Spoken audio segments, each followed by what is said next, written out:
Magandang gabi, no, sa ating lahat, mga Dabber Cats, mga netizen natin. Siyempre po, welcome po sa ating programang Dalaw Barangay. Siyempre dito lang sa Millennial Online TV News and Updates. At siyempre po, ako pa rin inyong magiging kasama, Rosel Lopez. So mga kaibigan, at tayo po ay naka-remote live streaming. Medyo yung ating mga gadgets ay medyo nagloko, no? Ayaw mag-okay, kaya wala tayong magawa. Si Mr. J nahihirapan na rin. Sabi ng mga kaibigan, ngayon po ay ika-18, hindi ako nagkakamali, ika-18 na po ng buwan ng Oktubre taong 2025, no? Araw po ng Sabado, at siyempre po sa inyo ang programang Dalaw Barangay. Alam niyo, marami pong mga nangyari na nakakaraan, no? Tulad yung pinuntahan natin press conference ng isang forum, yan po sa Quezon City kung saan ay meron nga bagong talaga, no? Sa pwesto, no, si Pangulong Bongbong Marcos, at itinalaga nga po bilang bagong LTFRB chairman, no, o Land Transportation Franchising Regulatory Board, si Attorney Vigor Mendoza. At yun nga, sa press conference ay sinabi ni Attorney Vigor Mendoza na maraming aayusin, no, dyan po sa LTFRB, kung saan nga raw po 25 years ago ay ang problema ay yun pa rin daw. Ang problema ng LTFRB, yung mga franchise, yung mga prangkisa, no, yun nga sabi niya sa kanyang mga nasasakupan, resolbahin na natin to. Ano ang dapat, kung kailangang bigyan na. Kung hindi naman, o di hindi. No? Merong sinasabi kasi dyan na kaya hindi na-approve yung mga prangkisa ng iba dahil naghihintay po ng, alam nyo na, ng lagay para i-approve yung prangkisa. Pero ganun pa man, sabi nga ni Atty. Vigor Mendoza, hindi kailangan yung ganun. Kailangan bigyan na kung dapat bigyan. Saka titignan din daw po kung halimbawang yung ruta, talaga naman dapat at magiging kapakipakinabang sa mga pasahero, sa mga commuters, bigyan ng prangkisa. Ngayon, kung hindi naman, wag na. No? So, para hindi na makadagdag sa daloy ng trapiko, pagsisikip, at so ever. So yun mga kaibigan, yun ay ilan lang, no? At alam nyo, nagkaroon din ng isang kasabay po rin kasi, nagkaroon ng isang forum dyan po sa Kamuning Bakery sa Quezon City rin, na kung saan po ay naging guest, no? Panauhin, no? Si Vice President Sara Duterte. So mamaya, alamin natin, ano ba ang ginawa doon, ano sinabi ni Madam Sara. Ang pagkakaalam ko, binanggit dyan, no, na kung saan yung bakit na gagalit ang mga taong bayan sa ginagawa ng administrasyon kay dating Pangulong Rodrigo Roa Duterte. Isa yun, no? At meron pang iba dyan. At bukod dyan, kung maalala nyo, ay nagpunta rin sa ICC itong si dating House Speaker Martin Romualdez at nagbigay yata ng pahayag doon. So, ewan natin, parang wala lang nangyari. Parang hindi natin alam kasi closed door yun eh. Hindi naman may hindi naman nalalaman ng taong bayan kung anong ginagawa sa ICC. Siyempre, kahit sabihin natin i-airin nila yan, siyempre yung mga pailalim, yung mga inside dyan, yung mga masiselan, hindi na nila para i-airin, kundi pag-uusapan nila yan ng off-camera. Di ba? Mamaya, itutuloy natin sa inyo naging ambush interview kay dating House Speaker Martin Romualdez. Okay, so mga kaibigan,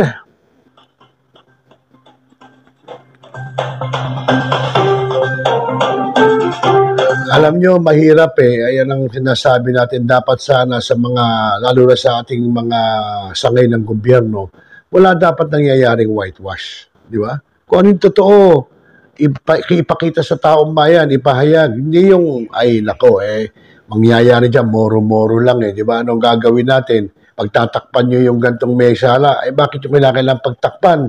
Katunayan, laki-laki, no? Doon sa mga investigasyon sa Senado, sinabi na ang dinadalang pera, ang dinideliver sa bahay ni Martin Romualdez ay mali-maleta, no? Mali-maletang pera na nagbibilang ng nasa 40 mahigit na maleta ng pera. Ilang milyon yun, ilang bilyon yun. Diyos ko, isipin mo na dapat sana para sa taong bayan talaga, no? Ibigay, no, sa taong bayan sa pangangailangan hindi. Ba't taka? Kung sakali man, no? Kung totoo, ano ba gagawin niyo sa pera, former House Speaker? Saan niyo dadalhin ang pera? Ano gagawin niyo sa pera? May kaya na naman kayo. Mayaman na naman kayo. Ba't kinakailangan niyo pang kumuha ng pera sa kaba ng bayan? Ano gagawin niyo? Hindi niyo naman madadala pag namatay kayo. Di ba? May iiwan din yan dito. So, ganun din si dating Congressman Saldico, di ba? Nako, mahirap bakit ang mga mahihirap kontento? Kung ang ulam nila ngayon, sardinas, bukas tuyo. Di ba? Baka kayo, hindi kayo nakakapag-ulam nun eh. Di ba? Baka galising kayo eh. O baka naman magka-allergy kayo pag kumain kayo nun. Sana, maging makutotohanan po tayo na sana, lumabas nilang katotohanan at sana kung totoo man yung mga akusasyon sa inyo, dapat naman ibalik nyo ang pera ng sa kaba ng bayan at para magamit po sa taong bayan. Okay, so mga kaibigan, so unahin muna natin yung ambush interview kay dating House Speaker Martin Romualdez. Narito po. One at a time ang questions. Speaker, okay. So, first off, yun po naging testimony natin. Unang-una, nagpapasalamat ako sa ICI. I'm very glad that I was invited to the ICI to share my personal knowledge on the budget process. Okay. And of course, any information about the insertions on the flood control. That is the basis of my invitation. I'm glad to have shared any and all personal knowledge and information to the ICI because I want to help the ICI in this investigation. I want to support the investigation, the fact-finding, to resolve the issues surrounding the concerns of the ICI. Nagpapasalamat ako talaga sa member ng ICI that I was finally given an opportunity to share my side of the story. So, kumbaga sa ngayon po, it's about facts and evidence and hindi lang political noise or speculations. Kaya the ICI commissioners were able to ask me many questions and I was able to answer it and I feel very, very happy and I welcome this opportunity to share all the things. So yung kay representative po, ano pong tingin niyo dapat niyang gawin? The ICI will have resource persons invited here and we shall await for the same. Sir, do you think he should come back to the country? Well, any and all resource persons who are invited here, we expect them to return. Sir, babalik po kayo sa commission? Sa ICI? I'm ready to come back to the commission anytime I'm invited so that if I can share more information, I will do so. So yung comment lang... Sir, you wanted to release your SALN? I will do at the instance of the commission. So, sir, yung... Sir, pupunta po kayo sa DOJ? I'm not been invited. Sir, yun pong sinabi nung witness ni Senator Marcoleta. And would you like to comment yung kay Orly? Kasi... Well, the witnesses that were presented are discredited already for having presented falsified documents and all of the testimony, and their testimonies have already been denied by the... But do you confirm po that he was part of your security? He's not part of my security. Thank you very much. Thank you. Sir, thank you very much. Okay, so mga kaibigan, nagbabalik po tayo sa ating programang Dalo Barangay at napakinggan nyo po, napanood nyo yung ambush interview kay dating Speaker Martin Romualdez. So kayo na po bahala magbigay ng inyong opinion, ilagay nyo po dyan sa chat box at pararating po natin sa kinauukulan. So mga kaibigan, papakilala po ating himpilan at muli po tayong magbabalik. Sandali lamang po.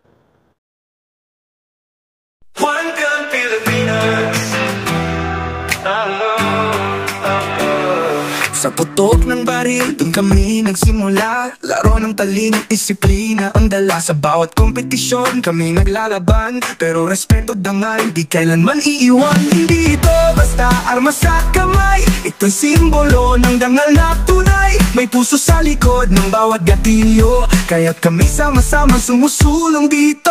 One Gun Pilipinas, kami ang tinig na responsableng mamamayan, matatagat at matuwid. Hindi lang baril, kundi aral at titig para sa bayan, sa kapwa, sa panatang dalangin. Okay mga kaibigan, nagbabalik po tayo at welcome po ulit sa programang Dalo Barangay. Rosel Lopez pa rin po at your service. At syempre po, ating technical side si Mr. J, kahit na hindi ho umanis ang ating mga equipment. Okay, so bueno mga kaibigan, sa pagkakataong ito ay itunghay naman natin yung ginawa pong press conference, no, forum, dyan po sa Kamuning Bakery, dyan sa Quezon City, kung saan po ang naging panauhin niya po ay si Vice President Sara Duterte. Pwede po kayo magbigay ng opinion nyo, no? At ingat din po, siyempre careful pa rin, siyempre mahirap din pong mamaya kung ano-ano sabihin natin, no? At sa maayos lang na pamamaraan. So narito po, panoorin po natin. Good morning everyone. Welcome to everyone here. Welcome to World Pandesal Day.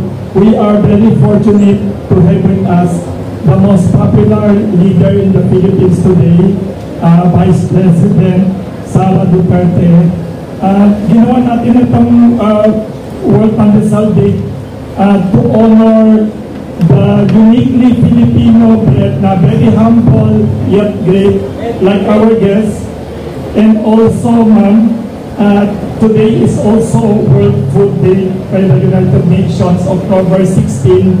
So it is also our reminder to everyone na there is still a lot of hunger in the Philippines and in the world, ma'am. So it's a reminder.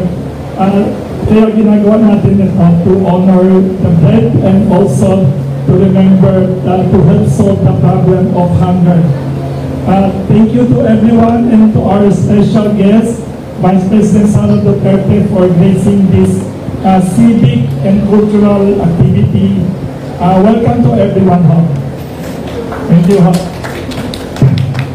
May mga tanong yung mga ibang media friends natin, ma'am. They would like to ask some questions to you. Feel free to raise your hand or text me yung mga tao na gusto magtanong. One of the persons who want to ask, tinext sa akin at ng tao dito, ma'am, ano daw ang favorite palaman niyo sa pandesal? And do you have any stories from your father or your mother? Ay, by the way, ma'am, one of the most humble customers namin dito, yung nanay niyo na bumili dito, kaya, do you have any stories about pandesal? Anong palaman niyo paborito, ma'am? Welcome, ma'am. Thank you, Sir Wilson Flores. Unahin ko po muna ang aking mga pagpapasalamat. Una, magandang umaga sa inyong lahat. Maayong buntag sa inyong tanan. Assalamualaikum warahmatullahi wabarakatuh. Magpapasalamat po ako, sir, kasi sobrang saya ko nung natanggap ko yung invitation ni Sir Wilson Flores na dumalo sa World Pandesal Day. Kasi nakikita ko yung sa social media, no, sa internet, yung mga tao na ini-interview at nagsasalita na ito yung nasa likod nila, Kamuning Bakery Cafe. Tapos, lagi kong naisip, parang gusto ko ma-interview dyan na mayroon nakalagay sa likod ko na Kamuning Bakery Cafe. Kaya, was really very happy to have received your invitation. And thank you. And happy World Pandesal Day sa inyong lahat. Ang pandesal, paborito ko, hindi siya hindi siya ordinaryong palaman. Ang pinaka-paborito ko na palaman is yung chismis, tapos yung daing, bulag sa Bisaya. Yung daing, boneless na siya, tinatanggal ko siya sa mga buto, tapos nilalagay ko siya doon sa loob. So, yun yung pinaka-paborito ko na palaman sa pandesal, chismis tsaka bulag or daing. Meron akong maalala na nangyari sa akin noong bata pa ako sa pandesal at sa bulan. Kasi ang ginawa ko, hindi ko lang maalala kung I was 5, 6, or 7 years old. Basta ang malala ko, ganun ang ginawa ko kasi ang lola ko din, nakatira kami sa bahay ng lola ko, mahilig sa bulad. So, breakfast, may bulad. Tapos, ang ginawa ko, ganun ang ginawa ko. Kinuha ko yung bulad, yung akala ko malinis na siya, na wala siyang buto, wala siyang tinik. So, nilagay ko sa pandesal, tapos kinain ko diretso, ganun. Tapos, meron pala siyang tinik na naiwan doon. So, at saka medyo siyang malaki. So, natusok yung ngalangala ko. Tapos, nung natusok yung ngalangala ko, sobrang iyak ko na. Breakfast yun, papunta kami paaralan, papasok kami sa school. Tapos, sobrang iyak ko na sabi ni dating Pangulong Rodrigo Duterte, papa ko, sabi niya sa akin, gusto mo ba na huwag nang pumasok ng school, sumama ka na lang sa akin? Ay, sa paniwala ko, yan yung naisip niya na paraan para tumigil ako sa kakaiyak ko doon sa sobrang sakit nung tinik sa ngalangala ko. Tapos sabi ko kaagad, oo. So, maalala ko yung araw na yon, natinik ako ng buto ng daing doon sa pandesal na kinain ko. Pero, na-absent ako at sumama ako sa Hall of Justice. Tsaka sa Hall of Justice pa yun, no? So, mas bata pa pala ako noon. 4 siguro. Yes. 4. Oo. So, sumama ako doon. Gusto ko kasi doon sa Hall of Justice kasi busy si PRD eh. Nagtatrabaho siya. So, pag sinasama niya ako, paikot-ikot ako niya, akyat sa taas, sa baba, sa labas. So, the usual na bata na kung saan-saan umaabot. So, yun yung hindi ko makalimutan ng memory sa pandesal. Kaya ingat na ako kapag ginagawa ko yung cheese tsaka daing. Kaya pala kayo naging brother, 4 years old as a Hall of Justice. Oo. Maalala ko pa, sa office, no? Sa mga office ng prosecutors. Kasi maraming prosecutors eh. Iba-iba yung opisina nila, iba-iba yung style ng opisina nila, iba-iba yung kanilang routine sa opisina. At maalala ko pa, bata pa ako, marunong ako mag-typewriter. Kasi may typewriter, diba, sa office. Tapos, doon ako naglalaro kasi yung secretary ni PRD, parang hindi ako paikot-ikot kung saan-saan. Binibigyan ako ng mga scratch paper at pinagta-type ako kahit di ba ako marunong magbasa. Yes. Thank you. Before we continue, I'd like to acknowledge one of your biggest fans, ma'am, in the Philippines, Congressman Bong Sangtay. Congressman namin dito, ha? Yes. Bong Sangtay is my schoolmate. Schoolmate pala kayo. Nag-abot. Oh, yeah. So, nag-abot tayo sa San Bernardo. May tanong sila, kung may memories, yung tatay ninyo, anong daw ang paboritong pala kami former President Duterte? May picture siya na nasa Davao kumakain ng pandesal. Unfortunately, hindi ko alam kung ano yung, or kung naglalagay ba siya ng palaman. Yan ang hindi ko alam. Ang the best na tanongin natin dyan si Kitty.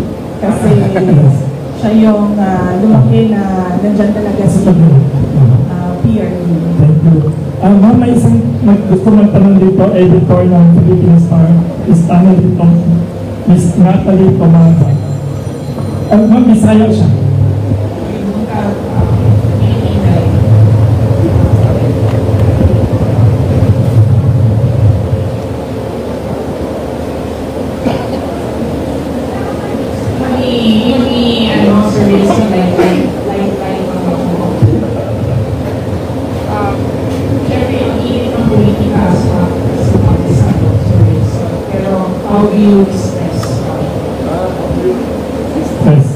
How do you cope with stress? Una-una, tulog. Nahabaan ko yung tulog ko. Tapos, meron na akong sinusubukan ngayon. pa lang, hindi pa siya routine na dapat 8 hours yung tulog. Dapat by 11 p.m. tulog na ako, and then 8 a.m. dapat gising na ako. So, sinusubukan ko pa lang. Hindi pa siya perfect na routine. Tapos, pangalawa, marami naman nakakaalam na nag-hike ako. Nag-hike ako ng mga bundok. Pero lately, hindi pa ako nakabalik sa hiking. At ang pangatlo is usually kasama lang yung pamilya. Napakasimple na magkasama kami, tapos nagluluto kami ng samgyupsal, yung mga ganon. Mahilig yung mga anak ko yung luto kain. So kung kunwari may griller, tapos hotdog, tapos kakainin ka agad. So yung mga ganon yung mga bagay. Ang sa akin, watching this on their sidelines, yes ma'am, opo. Yung anak ko, nakuha niya sa akin yung love for plays and musicals. So bata pa lang siya, tinuruan ko na siya i-appreciate yung mga ganon. The earliest na napanood namin is Beauty and the Beast sa CCP. Tama ba, no? CCP yung nasa Rojas Boulevard, no? Oo. Sa CCP, doon kami. Beauty and the Beast yun. Maliit pa siya na bata. And then sunod-sunod na yon. Hanggang siya na mismo, nagustuhan na niya, siya na yung nagsasabi sa akin kasi ang alam ko lang naman ng mga musicals and plays, yung mga luma, yung mga noong panahon ko pa. Pero merong mga bago ngayon na siya na yung nagsasabi sa akin na kung pwede manood kami, maganda ito, at nagre-rating siya, tapos sinatanong ko siya bakit mas maganda ito kaysa ito na panood natin. Yun yung isa sa mga activities na ginagawa namin ng anak ko, si Shard. Iba-iba kasi yung interest nila, magkakapatid. So, ang ginagawa ko as a mother, sinusubukan ko na kung ano yung interest nila, doon ako sasama. So, yung pangalawa, mahilig sa sports. So, nandun ako, naging cheerleader ako kapag meron siyang mga laro. And then, yung pangatlo, mahilig magluto o mag-baking. So, nagluluto yun ng banana bread, si Stonefish. Nagluluto ng banana bread, tapos, nagluluto din yun ng ulam niya. So, yun yung sinusubukan kong gawin as a mother. Kung ano yung interest ng anak ko, doon ako sumasama. Hindi ko sila dinadala sa kung ano yung gusto ko. Thank you, Ms. Capolitamata.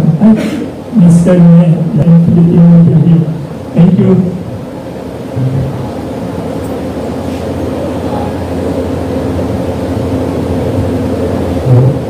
Thank you. Good morning, Madam President. I'm from China. Speaking about the food security, my grandfather and my parents, their generation, they all have a memory of hunger. They don't have enough to eat. So, but now, thank you. But now, China has pretty much solved its poverty and hunger problem. So, what if those countries will enhance the population in this field? I think for sure China will provide a lot of help and encourage also lessons. So what do you think the future perspective for the population between Philippines and China in the poverty reduction and to solve the food security problem? What is the future? What do you think of the future? Thank you. Yes, well, I see, sir, no, that in the People's Republic of China, there's really a plan on how to uplift the citizens from poverty. And that is very important, that there is a plan by government on how to address poverty, not just by band-aid solutions, but long-term solutions to poverty. First one is you have to have a plan, and then number two, you have to invest in education. I truly believe that the primary solution to poverty is education, and not just the education that we see now, but modernization of education as well. It has to evolve with the changing times. And then next is food security. It is important that the state invests in modernization and assisted farming. So sa una po, initially, it has to be that the state is involved in providing the necessary capital and the startup. And then it has to be state farming, not just 1 or 2 hectares of private lands.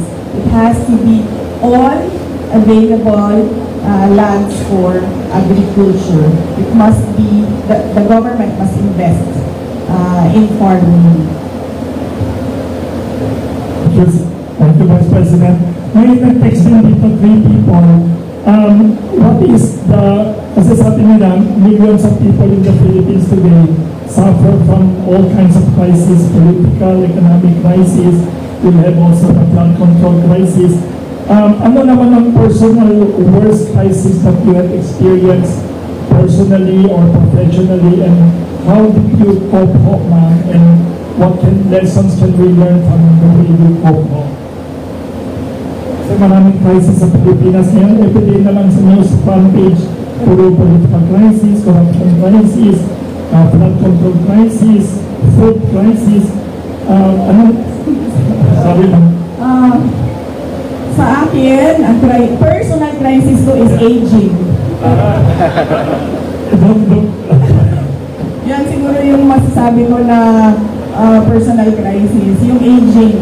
Kasi unang-una, mahirap na magbawas ng timbang kapag may edad ka na. At syempre kailangan mo magbawas ng timbang dahil mahalaga yung cardiovascular health, no? Hindi ka ma-stroke, hindi ka ma-heart attack dahil may edad ka na. Pangalawa, kung napapansin nyo, nauubos na yung buhok ko, hindi ko alam kung bakit. Everyday na maligo ako, sinasabi ko sa inyo, siguro mga sobra 50 ang nahulog nabuhok sa ulo ko. Tapos alam ko yon kasi di ba shampoo tayo, tapos pag ganun mo sasama lahat yon, di ba? Kasi lalagay ko sa tiles yun sa wall, ganyan, hihigit ko siya, tapos pagkatapos ko maligo, nililinis ko siya, tapos tinitingnan ko. Na-stress ka na nga, kaya nahulog ang buhok mo, na-stress ka pa kasi nahulog yung. So yan yung crisis natin, sir. Aging po ang crisis. Tapos, syempre kapag may edad ka na, mabagal ka na gumalaw. Napansin ko yun. Medyo hindi na siya ampik. Hindi na ampik ba? Snappy yung galaw. Napansin ko din yun kasi nagmumotor ako. Tapos, yung reflexes ko ba, mabagal na siya. May chance na pwede kang madisgrasya kasi hindi na yung hand-eye coordination, lahat yun, hindi na siya mabilis. So, personal crisis, aging. Kung merong fountain of youth, hinahanap yun ng mga nagkakaedad. Tapos, professional crisis, yung naging vice president ako, sir. Tapos, I was serving in the cabinet of PBM. At nagtataka ako bakit ako inaatake. Wala naman akong ginagawa. Nagtatrabaho lang ako. And yun yung commitment ko din, noong nakakampanya ako, commitment ko sa bayan, na I will serve the country faithfully. Pero, kahit nakaupo ako as a cabinet secretary sa Department of Education, tapos sa Office of the Vice President, ang ginagawa nila, nag-roll out lang ng project, inaatake ako ng administrasyon. Yun yung professional crisis na daanan ko na nagtaka ako. It took me a while to realize my worth and value as a government official, na hindi dapat ganito ang ginagawa sa akin. Kasi wala naman akong ginagawang masama sa administrasyon man, kay BPM man, o kahit kanino man. Kaya medyo tumagal din ng ilang buwan bago ako nag-decide na hindi tama yung ginagawa sa akin, hindi tama yung ginagawa sa opisina na kung saan ako nakaupo, at I will not endure yung ganon, at hindi din ako parang hihingi ng some sort of peace na parang wag din yung gawin sa akin ito. Ang desisyon ko was, aalis ako, ituloy niyo lang kung ano yung gusto niyo gawin. Very unique ang sinabi niyo. Very inspiring. We should take care of our aging process. Ang galing, saka professional, magandang advice sa yung mga sinabi niyo. But you don't look like a person who's aging. Sir, siguro, vitamins ko, yes. Ang maintenance ko isa lang, yes. Ang vitamins ko 1,000. Wow. So take vitamins and don't forget. Vitamins ko 1 piraso lang. Oh. Ang maintenance ko 1 piraso lang. Ang vitamins ko 1,000 yan. Kung ano-ano lang iniinom ko para mapigilan lang yung aging. Thank you very much, ma'am. May tanong, ayan, si Mr. one of the earliest. Yes. Pagbibigyan naman kay Mr. Ian ng GMA 7, one of the earliest to come.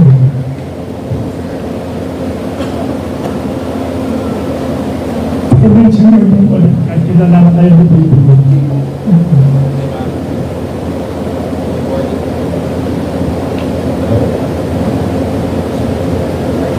Microphone, Rizal.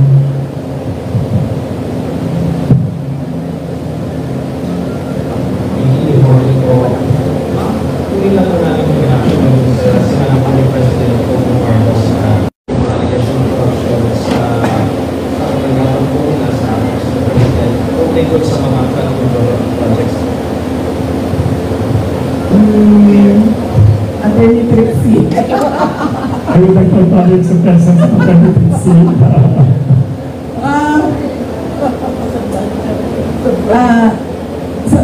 Sa ganitong ongoing yung investigation ko ang inquiry ko sobrang magtataka ka bakit confident yung Pangulo na hindi aabot sa Office of the President yung iskandalo at yung corruption. So, ibig sabihin, siguro alam na niya kung ano yung kalalabasan ng inquiry at ng investigasyon. Kasi wala namang iba siguro explanation kung bakit napang-confident mo sa mga mangyayari pa. Wala pa akong nahanap na tao na alam kung ano yung mangyayari bukas. Siya pa lang.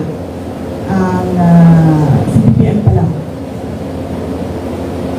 Doon naman po sa sinasabi na makapasok na ng state witness si former Speaker Martin Romualdez. Do you think magiging effective po siya state witness doon sa mga flood control projects po? So, pakilakasan. Laksan. Pakilakasan konti. May mga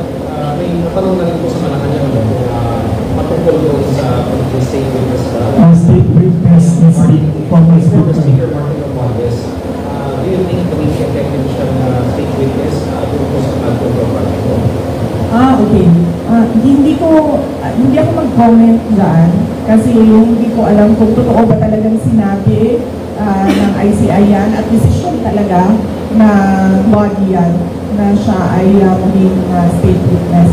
Mamaya na lang tayo magkomento kapag nandiyan na yung kaso at nakikita na natin na totoo talagang state witness siya. Pero sa batas, yung principal sa krimen ay hindi pwede maging state witness.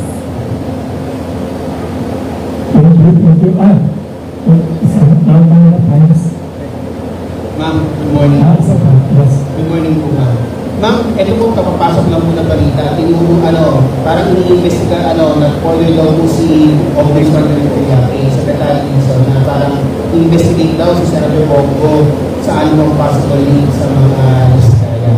So, ma'am, of course, Bongo is one of the allies of your father, your former president. Ano masabi niyo dito sa saka, do you think, ma'am, itutulong po ba ang mga palaban sa politika sa ongoing na ICI investigation? Hindi ko alam kung ano yung malamang nakakaalam niyan sa BBM kasi ngayon nga confident na siya na hindi siya kasali sa mga hindi kasali ako. Hindi aabot. Tama ba? Ang sinabi, hindi aabot sa Office of the President ang corruption. So, siya lang makakasagot niyan kung ano ang mangyayari. Ano yung tanong mo? Yeah, of course, baka ituulan ng mga kalaban sa politika sa ongoing na investigation ng ICI. Yung hindi po ang mangyayari po ba na baka mapunta rin sa inyo yung sisi o mapunta rin sa inyo yung ituturo or whatever dun sa investigation? Aabot sa akin. Baka umabot sa inyo, ma'am. Kasi kung iaabot sa ABM, baka kayo naman pong ituro, ma'am, ng mga sinasabing witnesses. Sigurado ako hindi aabot sa akin ang flood control scandal. Kasi unang-una, wala namang flood control projects sa OVP or sa Department of Education. At makakasabi naman talaga ang mga contractors and even si Secretary Punuan, wala talaga akong at all project daan sa DPWH. In fact, hindi nga nila masabi ngayon na may insertions ang Vice President kasi wala talaga. Hindi ako sumasali sa ganyan. Kung aabot ba sa akin, sa tingin ko aabot siya kasi kaalyado kami. Sa tingin ko, inilink nila, sa tingin ko, susubukan nila na paabutin sa akin dahil sa kaalyado ni dating Pangulong Rodrigo Duterte, si Senator Bongo. Doon siguro nila gagawan ng kwento yun. Yung part na ako, si PRD, nasa gitna, at si Senator Bongo, as kami ng side. Last question na lang, ma'am. Ma'am, medyo light tayo, ma'am. Ma'am, if you're a bread or tinapay, anong bread kayo? Anong bread si BBM? Anong bread si Martin Romualdez? Anong bread si Santiago?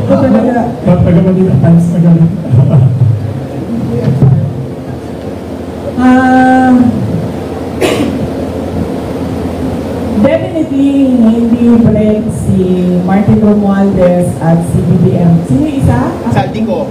Definitely, hindi sila tinapay.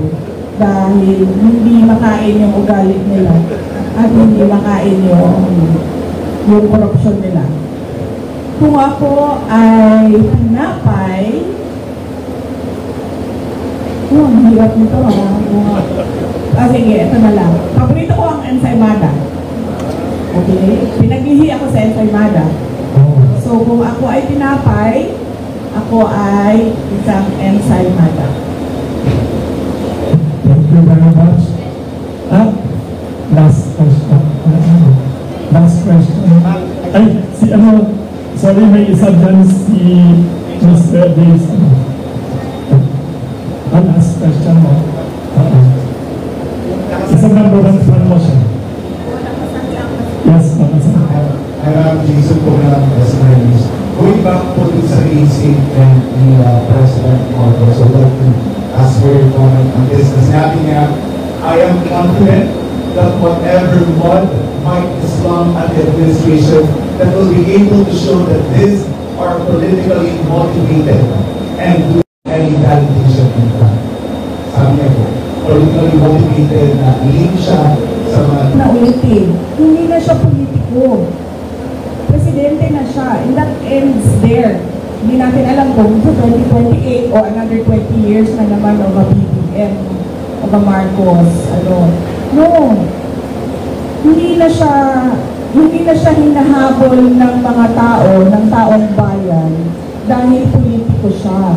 Hinahabol siya ng taong bayan dahil wala siyang ginagawa bilang Pangulo. Hinahanap sa kanya yung trabaho niya bilang Pangulo. Follow-up question sa sinabi ni President Marcos. He said na politika lang na ito and sabi niya gusto nila ang tanda. Yan ang sinasabi ko. Diba? Sino ba sa ating lahat ang nagpaplano ng nagsasabi at nagpaplano ng destabilisasyon? Walang nagsasabi na oust Marcos. Ang merong mga grupo na nagsasabi resign. Yun lang ang the most na sinasabi ng mga tao. At nagtataka ako sa administrasyon, bakit nila sinasabi na destabilisasyon ang pagpapahayag ng mga tao sa galit nila? Kasi hindi yung destabilisasyon. Yun ay freedom of speech and expression. So kahit man mag-rally ang mga tao araw-araw sa EDSA, hindi destabilisasyon yan. Freedom of speech and expression yan. Pagpapahayag yan ng galit mo, pag nahahanap yan ng accountability, ng transparency sa administrasyon, sa gobyerno. So hindi yan pagpapatalsik sa Pangulo. Kaya lagi ako, kahapon din, yan din yung tanong ko. Kanino pa nanggagaling yung destabilisasyon na salita? Sa administrasyon. Kasi, duda ko, natatakot sila sa posibleng mangyari sa kanila. At alam naman natin na matagal na talaga silang insecure. Noong kampanya pa lang, madami na akong kwento ng yung pagigipit nila sa campaign team ko. So alam ko na noon, at yung mga pinagsasabi ni Lisa Marcos noon pa. So alam ko na insecure. Alam na natin na insecure. Siguro takot. Kaya nila nasasabi may destabilisasyon. Kasi takot sila. Kasi totoo yung sinasabi ng mga tao na ginagawa nila. Hindi nila ma-deny kasi nasa papel Diba? Nakikita mo sa budget ang nangyayari. So hindi ma-deny. So takot. Paranoia, siguro. Kasi di ba pag ikaw ay hindi siguro, paranoia talaga yan. Unang-una, insecure. Pangalawa, takot. Pangatlo, paranoia. Kasi ang tao na may bisyo, nagiging paranoid. Na magbibigay lang ako ng example, pinapa-explain ng mga departamento kung saan ako pupunta at bakit matagal ako sa isang lugar. Ganun na yung papel na umiikot sa loob ng gobyerno. Yan ang politika. Diba? Tatanong sila, anong ginawa ni Inday Sara doon? Ilang oras siya? At sino ang mga tao doon? At yung mga kawani ng gobyerno na nandun, ipa-explain bakit sila nandoon. galawan sa loob ng Office of the President. So, makikita mo medyo paranoid.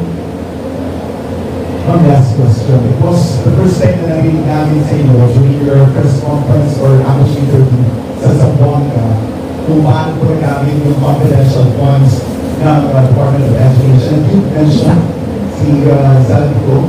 Ma'am, pwede po ba ibahagi sa amin ano yung findings ng DepEd regarding the laptop scandal? And then, ano po ang ginawa niyo sa findings na ito? Alam niyo ba President Marcos, may gawa po ba case build up para makasiwanan kung may katasik?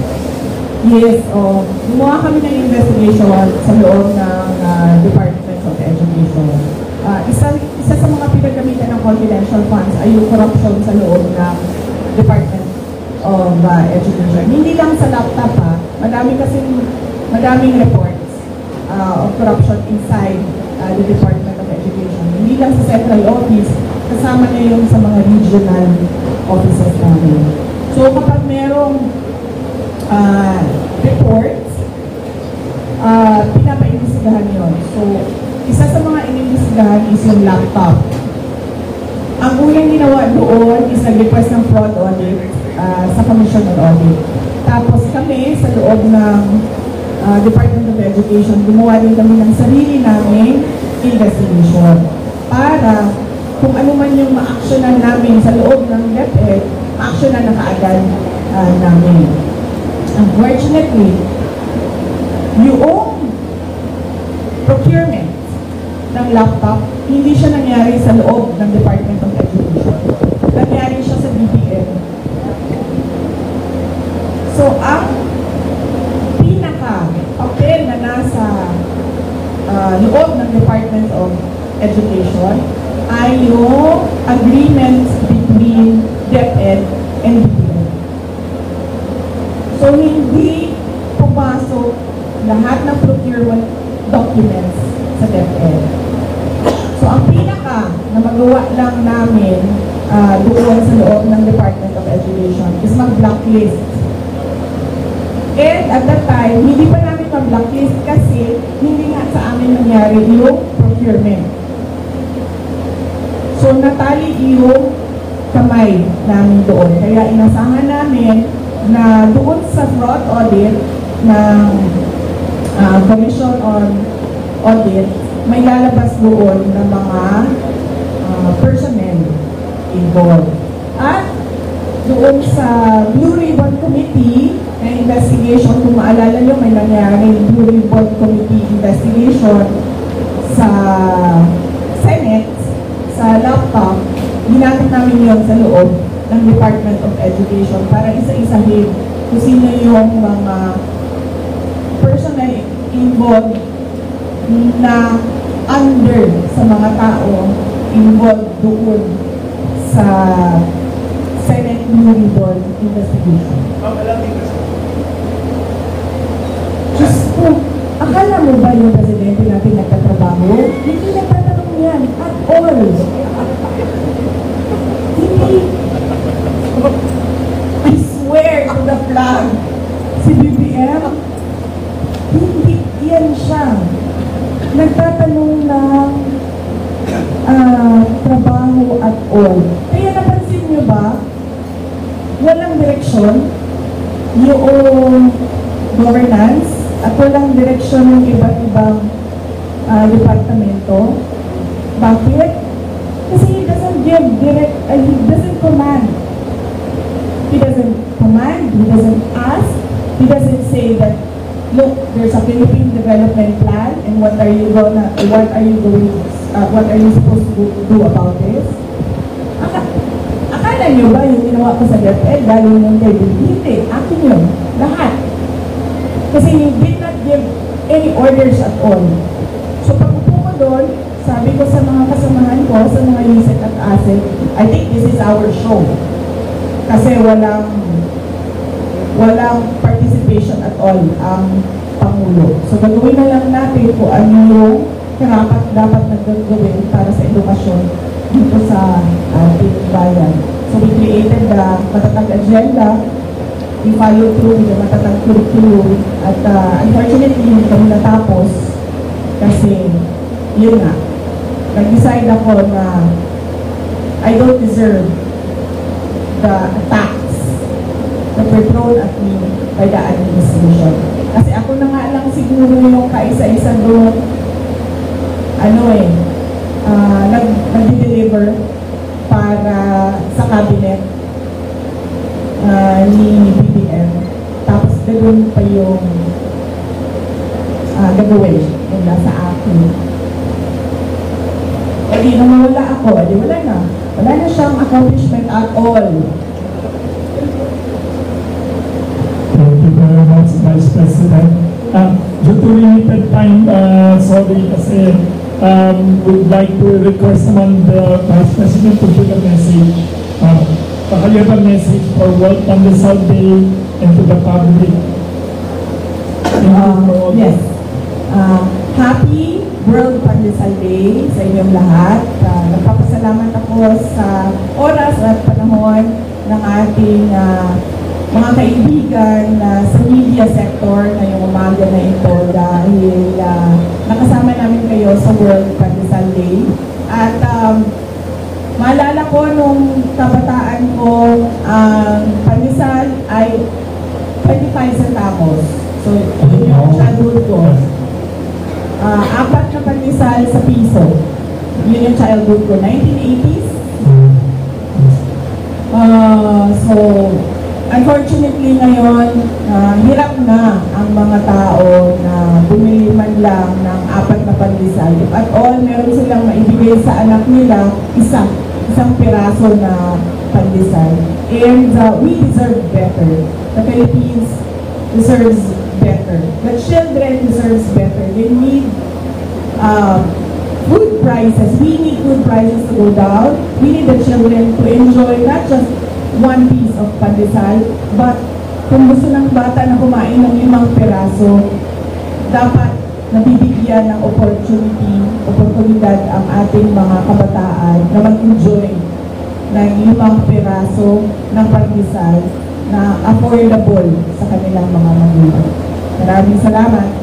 Thank you very much, Vice President.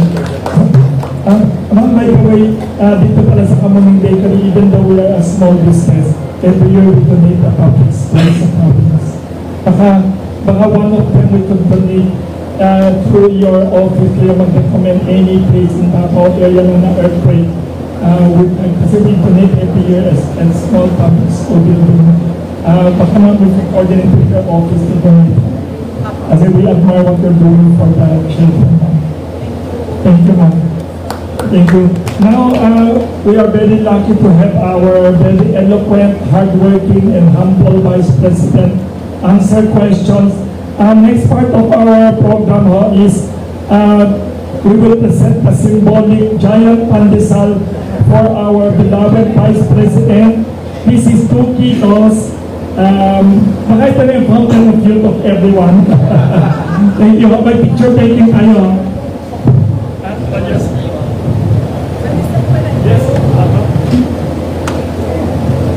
Giant pandesal for Vice President. Of course, di ka kakainin in one.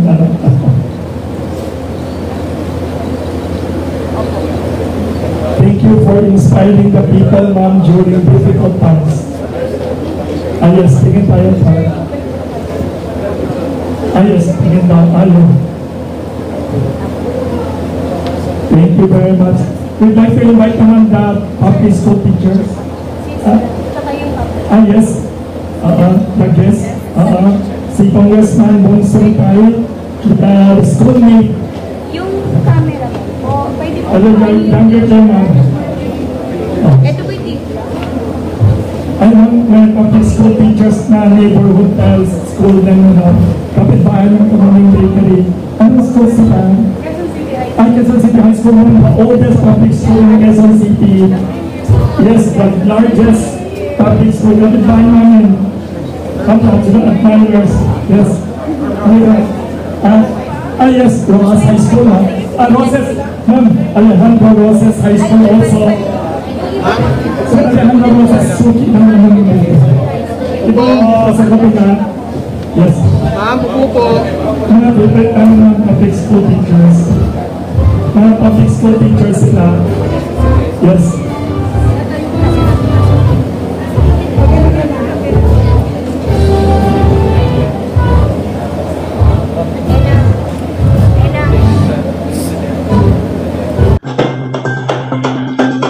Okay, so mga kaibigan, yan po naging kabuuan ng ginawang forum dyan po sa Kamuning Bakery sa QC.